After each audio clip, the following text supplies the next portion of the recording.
ಘನತ್ಯಾಜ್ಯ ಘಟಕ ಉದ್ಘಾಟಿಸಿದ್ರೆ ಕಪ್ಪು ಬಾವುಟ ಪ್ರದರ್ಶನ. ಕೋಟ ನಾಗೇಂದ್ರ ಪುತ್ರನ್. ಸಾಲಿಗ್ರಾಮ ಪಟ್ಟಣ ಪಂಚಾಯತ್ ವ್ಯಾಪ್ತಿಯ ಪಾರಂಪಳ್ಳಿಯಲ್ಲಿ ಉದ್ಘಾಟನೆಗೆ ಸಿದ್ಧಗೊಂಡಿರುವ ಘನತ್ಯಾಜ್ಯ ಘಟಕ ಕಾನೂನಿಗೆ ವಿರುದ್ಧವಾಗಿದ್ದು, ಇದರ ಉದ್ಘಾಟನೆಯಲ್ಲಿ ಯಾವುದೇ ಜನಪ್ರತಿನಿಧಿಗಳು ಭಾಗವಹಿಸಬಾರದು ಎಂದು ಹಾಗೂ ಉದ್ಘಾಟನೆಯನ್ನೇ ರದ್ದುಗೊಳಿಸಬೇಕು ಎಂದು ಗುರುವಾರ ನಡೆದ ಪತ್ರಿಕಾಗೋಷ್ಠಿಯಲ್ಲಿ ಸ್ಥಳೀಯರು ತಿಳಿಸಿದ್ದಾರೆ. ಉಡುಪಿ ಜಿಲ್ಲಾ ಕಾಂಗ್ರೆಸ್ ಹಿಂದುಳಿದ ವರ್ಗದ ಉಪಾಧ್ಯಕ್ಷ ಕೋಟ ನಾಗೇಂದ್ರ ಪುತ್ರನ್ ಪತ್ರಿಕಾಗೋಷ್ಠಿಯಲ್ಲಿ ಮಾತನಾಡಿ, ಸಾಲಿಗ್ರಾಮ ಪಟ್ಟಣ ಪಂಚಾಯತ್ ಪಾರಂಪಳ್ಳಿ ಗ್ರಾಮದ ಸರ್ವೆ ನಂಬರ್ 104/24-25ರಲ್ಲಿ ಘನತ್ಯಾಜ್ಯ ಘಟಕ ಉದ್ಘಾಟನೆಗೆ ಮುಂದಾಗಿದ್ದು, ಇದು ಸ್ಥಳೀಯರ ಆಕ್ರೋಶಕ್ಕೆ ಕಾರಣವಾಗಿದೆ. ಹಲವಾರು ಬಾರಿ ಸುಮಾರು 5 ರಿಂದ 6 ತಿಂಗಳ ಕಾಲ ನಿರಂತರವಾಗಿ ಸ್ಥಳೀಯ ಸಾರ್ವಜನಿಕರು ವಿರೋಧ ವ್ಯಕ್ತಪಡಿಸಿದ್ರೂ ಕೂಡ ಸಾರ್ವಜನಿಕರನ್ನ ಕಡೆಗಣಿಸಿ ಸುತ್ತಮುತ್ತಲಿನ ಕೃಷಿ ಭೂಮಿ ಪರಿಸರಕ್ಕೆ ಮಾರಕವಾಗಿ ಮತ್ತು ಸಾಂಕ್ರಾಮಿಕ ರೋಗಗಳನ್ನು ಹರಡುವ ನಿಟ್ಟಿನಲ್ಲಿ ಸಾರ್ವಜನಿಕ ಸ್ಥಳದಲ್ಲಿ ಈ ಘನತ್ಯಾಜ್ಯ ಘಟಕ ಕಸ ವಿಲೇವಾರಿಯಿಂದ ಸ್ಥಳೀಯ ನಿವಾಸಿಗಳಿಗೆ ಹಾನಿಯಾಗಿದ್ದು ಸಾರ್ವಜನಿಕರ ವಿರೋಧಕ್ಕೆ ಕಾರಣವಾಗಿದೆ ಎಂದರು. ಇದೇ ಜಾಗದಲ್ಲಿ ಈ ಹಿಂದೆ ಮೀನು ಸಂಸ್ಕರಣಾ ಘಟಕವನ್ನ ಪ್ರಾರಂಭಿಸಿದಾಗ ಸಾರ್ವಜನಿಕರು ವಿರೋಧ ವ್ಯಕ್ತಪಡಿಸಿ ನಿರ್ಮಾಣದ ಹಂತದಲ್ಲಿದ್ದ ಮೀನು ಸಂಸ್ಕರಣಾ ಘಟಕವನ್ನ ಮುಚ್ಚಿಸಿದ್ದರು. ಕಾನೂನಿನ ಪ್ರಕಾರ ಸಿಆರ್ಝೆಡ್ ಪ್ರದೇಶದಲ್ಲಿ ಯಾವುದೇ ಕಟ್ಟಡ ನಿರ್ಮಾಣಕ್ಕೆ ಅನುಮತಿ ಇಲ್ಲ. ಹಾಗೆ SWM ಅಡಿಯಲ್ಲಿ ಕೃಷಿ ಭೂಮಿಯ ಬಳಿ ತ್ಯಾಜ್ಯ ನಿರ್ವಹಣೆ ಘಟಕ ಮಾಡುವಂತಿಲ್ಲ. ಇಷ್ಟೆಲ್ಲ ಗೊಂದಲಗಳ ನಡುವೆ ಸಾಲಿಗ್ರಾಮ ಪಟ್ಟಣ ಪಂಚಾಯತ್ ಸುಮಾರು 65 ಲಕ್ಷ ರೂಪಾಯಿ ವೆಚ್ಚದಲ್ಲಿ ಕಟ್ಟಡ ಸಮೇತ ಈ ಜಾಗ ಖರೀದಿಸಿದ್ದು ಹೇಗೆ? ಇಲ್ಲಿ ಸಂಪೂರ್ಣವಾಗಿ ಅಧಿಕಾರ ದುರುಪಯೋಗ ಅಥವಾ ದೊಡ್ಡ ಮಟ್ಟದಲ್ಲಿ ರಾಜಕೀಯ ನಾಯಕರ ಸಮೇತ ಭ್ರಷ್ಟಾಚಾರ ನಡೆದಿರುವುದು ಗೋಚರಿಸುತ್ತಾ ಇದೆ ಎಂದರು. ಹಲವಾರು ವರ್ಷಗಳ ಹಿಂದೆ ಹಚ್ಚ ಹಸಿರಾಗಿರುವ ಈ ಪ್ರದೇಶ ಈಗ ರೋಗ ರುಜಿನಗಳ ಊರಾಗುವ ಸಾಧ್ಯತೆ ಇದೆ. ಆದ್ದರಿಂದ ಈಗಾಗಲೇ ಉದ್ಘಾಟನೆಗೆ ಸಮಯ ನಿಗದಿಯಾಗಿದ್ದು, ಉದ್ಘಾಟನೆಗೆ ಬರುವ ಮುಖ್ಯ ಅತಿಥಿಗಳು ಸಾಲಿಗ್ರಾಮ ಪಟ್ಟಣ ಪಂಚಾಯತ್ ನಡೆಸಿಕೊಡುವ ಉದ್ಘಾಟನಾ ಸಮಾರಂಭ ಕಾನೂನಾತ್ಮಕವಾಗಿ ಇದೆಯಾ ಎಂದು ಪರಿಶೀಲಿಸಿ ಉದ್ಘಾಟನೆಗೆ ಬರಬೇಕು ಎಂದು ವಿನಂತಿ. ಏನು ಪರಿಶೀಲಿಸದೆ ಉದ್ಘಾಟನೆಯಲ್ಲಿ ಭಾಗವಹಿಸಿ ಸಾರ್ವಜನಿಕರ ಆಕ್ರೋಶಕ್ಕೆ ಕಾರಣ ಆಗಬಾರದು ಎಂದು ಒತ್ತಾಯ ಮಾಡುತ್ತೇನೆ ಎಂದರು. ಸಾಲಿಗ್ರಾಮ ಪಟ್ಟಣ ಪಂಚಾಯತ್ ಆಯೋಜನೆ ಮಾಡಿರುವ SWM ಉದ್ಘಾಟನೆಯು ರಾಜಕೀಯ ಪ್ರೇರಿತವಾಗಿದ್ದು, ಯಾವುದೇ ಪಕ್ಷದ ನಾಯಕರು ಹಾಗೂ ಸರ್ಕಾರ ಸಾರ್ವಜನಿಕರಿಗೆ ಬೆಂಬಲವಾಗಿ ಸ್ಥಳೀಯರ ವಿರೋಧವಿದ್ದರೆ ಈ ಉದ್ಘಾಟನೆಯಲ್ಲಿ ಭಾಗವಹಿಸಬಾರದು ಎಂದು ಪತ್ರಿಕೆ ಹೇಳಿಕೆ ಮುಖಾಂತರ ಮನವಿ ಮಾಡುತ್ತಾ ಇದ್ದೇನೆ. ಒಂದು ವೇಳೆ ನಮ್ಮ ಹಾಗೂ ಸ್ಥಳೀಯರ ಮಾತು ಮೀರಿ ಉದ್ಘಾಟನೆ ಮಾಡಿದ್ದೆಯಲ್ಲಿ ಕಪ್ಪು ಬಾವುಟವನ್ನ ಪ್ರದರ್ಶಿಸಿ ಶಾಂತಿಯುತ ಪ್ರತಿಭಟನೆ ಮಾಡುವುದಾಗಿ ಕೋಟ ನಾಗೇಂದ್ರ ಪುತ್ರನ್ ಹೇಳಿದರು. ಈ ಪತ್ರಿಕಾಗೋಷ್ಠಿಯಲ್ಲಿ ನಾಗೇಂದ್ರ ಪುತ್ರನ್, ಮಹೇಶ್ ಪೂಜಾರಿ, ಸಂತೋಷ್ ಪೂಜಾರಿ, ಅಶೋಕ್ ಪೂಜಾರಿ, ನಾಗರಾಜ್, ಗಣೇಶ್ ಮೊದಲಾದವರು ಉಪಸ್ಥಿತರಿದ್ದರು. ಲ್ಯಾಂಡ್ ರೆವಿನ್ಯೂ ಆಕ್ಟ್ 164 ಅಡಿ ಪ್ರಕಾರ ನಿಯಮ ಉಲ್ಲಂಘನೆ ಮಾಡಿದಂತಾಗ್ತದೆ ಇದರಲ್ಲಿ. ಹಾಗೆ CRZ ನಿಂದ ಪರವಾನಗಿ ಪಡೆಯದೆ SWM ನಿರ್ಮಾಣ ಏನು ಘನತ್ಯಾಜ್ಯ ನಿರ್ಮಾಣ ಮಾಡಿರುವುದು ಕಾನೂನು ಪ್ರಕಾರ ಅಪರಾಧವಾಗಿರ್ತದೆ. ಸರ್ವೆ ನಂಬರ್ 104/24 ಹಾಗೆ 25 ಇಲ್ಲಿ ಈ ಜಾಗಕ್ಕೆ ಸಂಬಂಧಪಟ್ಟ ರಸ್ತೆ ಖಾಸಗಿ ವ್ಯಕ್ತಿಯದ್ದು ಆಗಿರ್ತದೆ.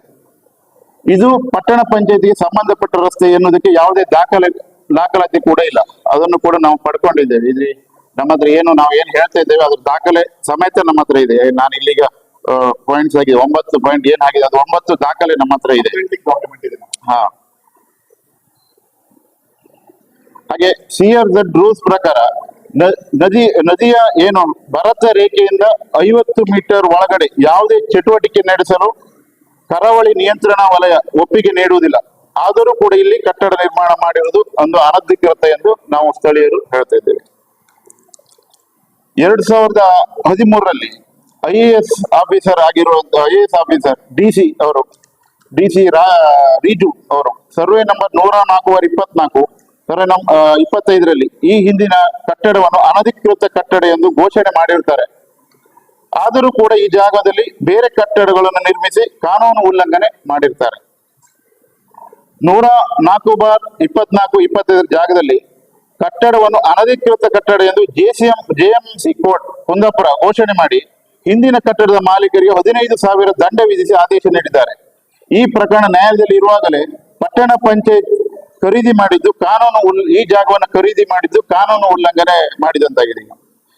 ಈಗಾಗಲೇ ಉಳ್ತೂರು 219/2 ಈ ಸರ್ವೆ ನಂಬರ್ ನಲ್ಲಿ ಕಸ ವಿಲೇವಾರಿ ಮಾಡಬೇಕೆಂದು ಸೀನಿಯರ್ ಸಿವಿಲ್ ಕೋರ್ಟ್ ಆದೇಶ ಮಾಡಿದೆ. ಆದರೆ ಅಲ್ಲಿ ಇವರಿಗೆ ಘನತ್ಯಾಜ್ಯ ವಿಲೇವಾರಿ ಮಾಡಲು ಯಾಕೆ ಸಾಧ್ಯವಾಗ್ತಾ ಇಲ್ಲ? ಕರ್ನಾಟಕ ರಾಜ್ಯ ಮಾಲಿನ್ಯ ನಿಯಂತ್ರಣ ಮಂಡಳಿಯಿಂದ ಯಾವುದೇ ಒಪ್ಪಿಗೆ ಪತ್ರ ಪಡೆಯದೆ ಘನತ್ಯಾಜ್ಯ ವಿಲೇವಾರಿ ಮಾಡಲಾಗಿದ್ದು ಇದು ಕೂಡ ಕಾನೂನು ಪ್ರಕಾರ ಅಪರಾಧವಾಗಿರುತ್ತದೆ. ನಾವು ವಿಚಾರಣೆ ಮಾಡಿದ ಪ್ರಕಾರ ಅಲ್ಲಿ ಯಾವುದೇ ದಾಖಲಾತಿ ಇರುವುದಿಲ್ಲ. ನಾವು ತೆಗೆದುಕೊಂಡ ಪ್ರಕಾರ ನಾವು ಮಾಹಿತಿಯ ಪ್ರಕಾರ ಕೇಳಿದಾಗ ಇದು ನಾವು ಹೇಳಿದಾಗೆ ಯಾವುದು ಕೂಡ ಇರುವುದಿಲ್ಲ ಅಲ್ಲಿ. ಹಾಗೂ ಅಲ್ಲದೆ 104/24 ಈ ಜಾಗದ ಖರೀದಿ ವ್ಯವಹಾರ ಕುರಿತು ಕರ್ನಾಟಕ ಉಪ ಲೋಕಾಯುಕ್ತರು ತನಿಖೆ ಆದೇಶ ನೀಡಿದ್ದು ತನಿಖೆ ಕೂಡ ಈಗ ಪ್ರಗತಿ ಹಂತದಲ್ಲಿದೆ. ಒಂದು ವೇಳೆ ತನಿಖೆಯಲ್ಲಿ ಭೂಮಿ ಅವ್ಯವಹಾರ ಆಗಿದೆ ಎಂದು ಕಂಡು ಬಂದಲ್ಲಿ ಸಾರ್ವಜನಿಕರು ಸುಮಾರು 1.8 ತೆರಿಗೆ ಹಣ ದುಂದು ವೆಚ್ಚ ಮಾಡಿದಂತೆ ಆಗ್ತದೆ. ಹಾಗೆ ಹೈಕೋರ್ಟ್ ಅಲ್ಲೂ ಕೂಡ ಇದು ಸಾರ್ವಜನಿಕ ಹಿತಾಸಕ್ತಿಯಲ್ಲಿ ಕೇಸ್ ಆಗಿದೆ. ಹೈಕೋರ್ಟ್ ಕೂಡ ಇದರಲ್ಲಿ ಏನು ತಪ್ಪಾಗಿದೆ ಅಂತ ಮನಗೊಂಡು ಸಂಬಂಧಪಟ್ಟ ಅಧಿಕಾರಿಗಳಿಗೆ ನೋಟಿಸ್ ಜಾರಿ ಮಾಡಿದ್ದಾರೆ. ಡಿಸಿಗೆ ಹೋಗಿದೆ, ಮುಖ್ಯಾಧಿಕಾರಿಗೆ ಹೋಗಿದೆ, ಕರ್ನಾಟಕ ವಾಯು ಮಾಲಿನ್ಯ ನಿಯಂತ್ರಣ ಮಂಡಳಿಗೆ ಹೋಗಿದೆ, ಆಮೇಲೆ ಸಿಆರ್ಎಸ್ ಆಫೀಸರ್ ಎಲ್ಲರಿಗೂ ಹೋಗಿದೆ. ಇಷ್ಟೆಲ್ಲ ಅವ್ಯವಹಾರ ಆಗಿದೆ ಗೊತ್ತಿದ್ದು ಹೈಕೋರ್ಟ್ ಗೌರವಾನ್ವಿತ ಹೈಕೋರ್ಟ್ ಅವರ ಆದೇಶ ಉಲ್ಲಂಘನೆ ಮಾಡಬೇಕಾಗ್ತದೆ. ಯಾಕಂದ್ರೆ ಅವ್ರ ನೋಟಿಸ್ ಅಲ್ಲಿ ಬೆಲೆನೇ ಇಲ್ಲದೆ ನೋಡ್ಬೇಕಲ್ಲ. ನಾವು ಏನ್ ಹೇಳುದಂದ್ರೆ ಉದ್ಘಾಟನೆಗೆ ಬರುವ ಯಾರು ಮುಖ್ಯ ಅತಿಥಿಗಳು ಯಾರಿದ್ದಾರೆ ಅವರು ಈ ನಮ್ಮ ಪತ್ರಿಕೆ ಹೇಳಿಕೆಯನ್ನ ಪರಿಗಣಿಸಿ ಬರುವಾಗ ಮುಂಚೆ ಜಾಗೃತರಾಗಿ ಯಾವುದೇ ಒಂದು ಉದ್ಘಾಟನೆ ಹೋಗುವಾಗ ಜಾಗೃತರಾಗಿ ಉದ್ಘಾಟಿಸಬೇಕು ಅಂತ ನಾವು ಹೇಳ್ತೇವೆ.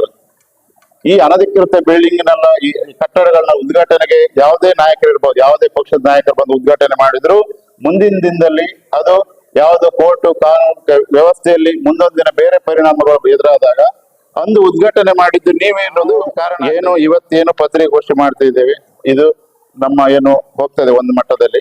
ಶನಿವಾರ ಇದಕ್ಕೂ ಮುಂದಾದ ಶನಿವಾರ ನಾವು ಕಪ್ಪು ಬಾವುಟವನ್ನ ಸಾಂಕೇತಿಕವಾಗಿ ಪ್ರದರ್ಶನವನ್ನ ಮಾಡ್ತೇವೆ. ಅದು ಇಡೀ ಊರಿನ ವಿರೋಧ ಇದೆ ಅನ್ನೋದು ತೋರಿಸ್ತೇವೆ. ಯಾರಿಗೂ ತೊಂದರೆ ಮಾಡುವುದಿಲ್ಲ, ಸಾಂಕೇತಿಕವಾಗಿ ತೋರಿಸ್ತೇವೆ. ಸ್ಥಳೀಯರ ವಿರೋಧ ಇದ್ರೂ ಕೂಡ ಈ ರೀತಿಯಾಗಿ ಮಾಡ್ತಾ ಇದ್ದಾರೆ ಸ್ಥಳೀಯ ಆಡಳಿತ ಅಂತ ಹೇಳಿ ನಾವು ಕಪ್ಪು ಬಾವುಟವನ್ನ ಪ್ರದರ್ಶನ ಮಾಡ್ತೇವೆ.